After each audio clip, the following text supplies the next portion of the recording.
a qualidade dessa equipe do Flamengo.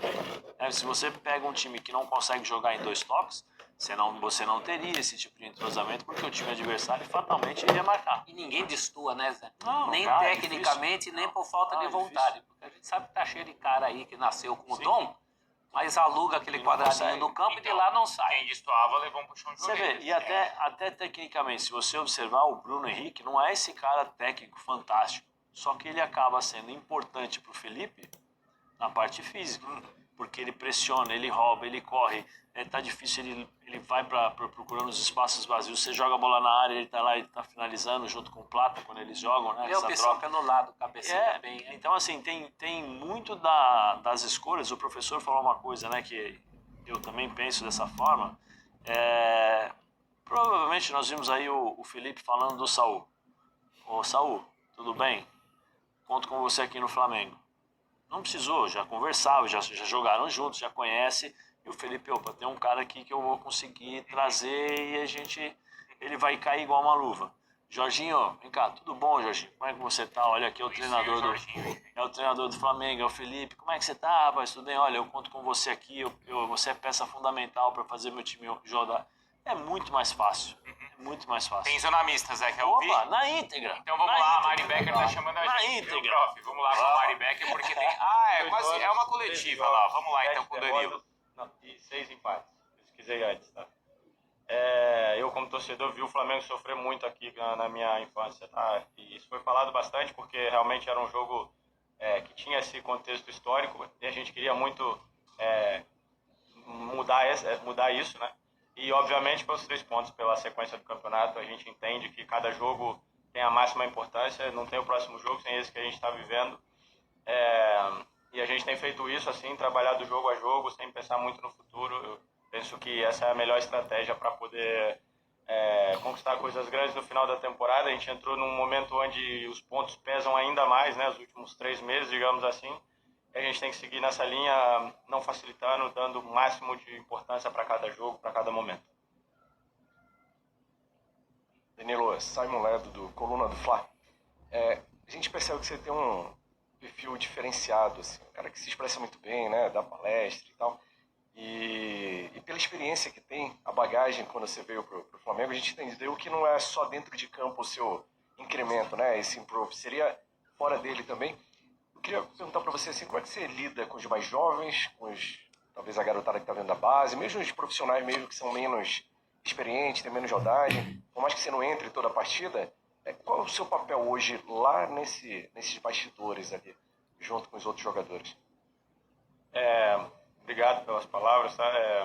Certamente está mudando muito isso, tá? Tem muita gente indo também por esse caminho, eu fico muito satisfeito que existam muitos colegas que estão também se preparando bastante, entendendo muito mais o contexto não só do futebol, mas a realidade do nosso país, a realidade que a gente vive em todas as esferas. Eu penso que isso é muito importante, tá? E, obviamente, quando eu vim para o Flamengo, na minha conversa sempre com o Felipe e com o Boto, eu entendia que a minha responsabilidade era muito maior do que o campo, tá? Eu aceito essa responsabilidade e vivo ela diariamente. Penso que eu sou o primeiro a ter que dar o exemplo nos treinamentos, na postura, na forma de lidar internamente. Também pelo meu papel dentro da seleção brasileira, obviamente eu seguia também já uma conduta onde a gente tem que aceitar essa responsabilidade de servir de exemplo para os mais novos, de motivação, de empenho. Sou chato, tá? Falei agora pro Lino, agora no final do jogo, ele perdeu 2 bolas, eu dei na cabeça dele, falei, cara, vou dar na tua cabeça mesmo realmente. Se você perder bola que eu achar que não deve perder, e se eu facilitar também você fala, e é assim que a gente cresce, é assim que a gente cria um grupo vencedor, tá? E para mim tem sido muito prazeroso, tá? Viver no Flamengo, nas estruturas, conviver com o pessoal da categoria de base, tá conhecendo e integrando essa cultura daquilo que é ser Flamengo. E tem sido prazeroso, tem sido para mim muito benéfico. Eu espero que eu também possa estar sendo benéfico para aquilo que é o Flamengo. Tá bom? Danilo, aqui. Boa noite, Letícia de Almeida, BTB Esportes. Você, quando teve a última lesão, fez um desabafo na internet, até uma publicação, desse momento de fragilidade, né, por estar lesionado. Aí passou um período, voltou a atuar, teve poucos minutos, agora nessa data FIFA, alguns dias de folga, você esteve no Ninho do Urubu e também fez um trabalho em casa, para quem acompanhou também na sua rede social. Como está sendo esse processo para voltar a estar disponível para o Felipe Luiz, um jogo importante hoje que você seria utilizado e sabia disso? Como você se sentiu depois dessa partida também? Como você está fisicamente? Como você se apresenta para o Filipe Luís para o restante dos jogos, tendo essa concorrência do Léo Ortiz e do Léo Pereira? Infelizmente, eu sou viciado no trabalho, tá? Eu acredito que ser viciado no trabalho às vezes é prejudicial, é necessário você também descarregar, tentar de certa forma se distrair, se divertir, mas eu sou viciado no trabalho e nesse tempo agora da data FIFA realmente eu botei como objetivo de me reestruturar fisicamente. Obviamente que as lesões não são quase na maioria das vezes não é culpa do jogador, pode acontecer. E nesse contexto eu nunca tinha tido 2 lesões musculares no mesmo ano. Quando você tem 2 lesões musculares, depois o tempo de recuperação é mais longo, os cuidados são maiores. Cara, eu odeio isso. Já te falo, a coisa que eu mais odeio no futebol é me machucar e ter que treinar sozinho, e ter que ficar na maca, e ter que fazer tudo isso. É a pior coisa, assim, enche o saco, já te digo. Então eu trabalhei muito, não descansei nada, assim, na data FIFA, digo, de não ficar sem fazer nada, tá? E espero que isso possa ter me ajudado. Hoje já pude jogar, pude estar feliz em campo, ajudar meus companheiros.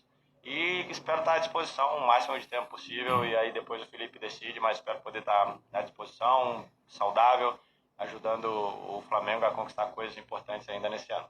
Tá? Danilo, tudo bem? Boa noite. Gabriel Orfan, canal Paparazzo Rubro Negro, revista Placar. Danilo, você é um dos jogadores mais experientes do elenco do Flamengo, está acostumado com... Velho, né? Não, experiente. Tá acostumado com jogos grandes, e o Flamengo tem jogos grandes esse mês, especialmente jogos contra Estudiantes pela Libertadores. Como é que tá a expectativa interna de vocês para esses jogos que são tão importantes assim esse ano, especialmente o jogo da volta, que é lá na Argentina, todo mundo sabe das dificuldades que é jogar lá na Argentina. Obrigado. Esses são jogos que realmente a motivação vem por inércia, né? Então, particularmente não me preocupa o que o Flamengo vai apresentar nesse tipo de jogo. Me preocupa, entre aspas, sim, aquilo que seria o jogo de hoje, por exemplo, que em teoria muita gente não dá importância, e que são os mesmos 3 pontos de qualquer outro jogo do campeonato, e que dá moral ou tira moral tal qual uma derrota na Libertadores ou num clássico. Então, para ser campeão, para fazer coisa importante, você tem que dar atenção a esse tipo de jogo, principalmente, tá? Um jogo onde você pega uma equipe que está disputando o campeonato deles, está entregando tudo que eles podem para poder se livrar de uma situação. Um gramado belíssimo, tá? Eu queria falar sobre isso, um gramado incrível de se jogar, para mim um dos melhores que eu joguei até agora aqui no Brasil. E dá importância a esse tipo de jogo. Obviamente, quinta-feira o Maracanã vai estar cheio, a motivação vem por si só, a concentração vem alta, a vontade de estar em campo também. Então, esse tipo de jogo como hoje, para mim, tem uma importância às vezes maior para a moral, para o equilíbrio interno do vestiário, muito mais do que um jogo considerado grande, tá bom? Valeu, pessoal. Boa tarde.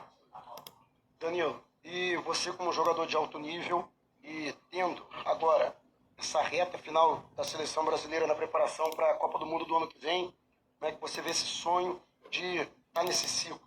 Para essa Copa do Mundo pode ser a última oportunidade na sua carreira de disputar uma Copa do Mundo, e até que ponto esse excelente momento do Flamengo também pode te ajudar nessa visibilidade de convencer o Ancelotti nas futuras convocações?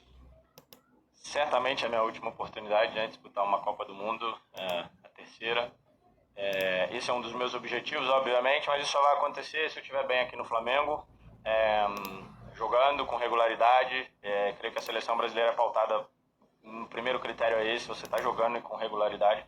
Obviamente algumas coisas contam bastante, como a história que você tem dentro da seleção brasileira também, mas tem um peso. Mas o que mais importa é você estar jogando, estar rendendo bem, e esse certamente é um dos meus objetivos, e aproveitar a onda do Flamengo, que certamente tem tido uma temporada importante, mas que se chegar no final do ano a gente não levantar nenhum troféu, adianta pouco. Valeu, gente. Era uma zona mista ali do Flamengo, mas virou uma coletiva e tem mais gente que vai passar por lá. O Emerson Royal daqui a pouco também. Agora falou bonito, Danilo, hein, Pro? Sou viciado em trabalho. Você vê ele falar que já viu o Flamengo sofrer muito lá na infância? Na infância é porque ele é o Danilo, porque tem gente aí que nem nascido tinha. O Pedro, por exemplo, é de 97, né? É verdade. E ele tinha 6 anos, ele é de 91. Ele tinha 6 anos. Tinha 6 anos quando viu a última vitória lá. O Royal vai falar, hein? Vamos lá. Tornozelo, onde prejudicou um pouco. E naquele jogo, eu lembro que recebi muitas críticas dos torcedores naquele jogo, porque infelizmente eu não conseguia fazer o meu máximo, mas teve uma coisa muito positiva, porque eu quis continuar em campo para poder ajudar o Flamengo. Então eu sou essa pessoa, eu falei, eu nunca vou me esconder, eu tô aqui para isso. E agora eu trabalhei bastante, o Felipe me explicou um pouco mais o que ele queria de mim e tal. E eu tenho essa característica de chegar no segundo pau. Falei para os jogadores do outro lado para eles olharem pro meu lado quando eles cortarem para dentro. E hoje, graças a Deus, pôde sair o gol. Estou muito feliz com esse gol e com a partida de hoje. Emerson, tudo bem? Boa noite. Gabriel Orfa, canal Paparazzo Negro, Revista Placar. Emerson, você é um dos 11 jogadores que, quando o Flamengo venceu o Juventude pela última vez aqui no Alfredo Jaconi, não tinha nascido ainda. Você não tinha nascido na última vitória do Flamengo aqui. Qual a importância, né? O Danilo falou um pouquinho, mas queria ver de você, que fez um dos gols, de quebrar esse tabu aí de mais de 28 anos aí, sem ganhar aqui no Alfredo Jaconi. Obrigado. Claro, não sabia disso não. Eu ainda tô novo ainda, hein? Mas muito feliz com isso. Sempre falei, tabu tá aí para ser quebrado. E era um desafio pra gente quebrar esse tabu. Obviamente a gente sabia da qualidade deles, são jogadores e um time muito qualificado que dentro de casa são muito fortes. Mas a gente veio para vencer, a gente é o Flamengo.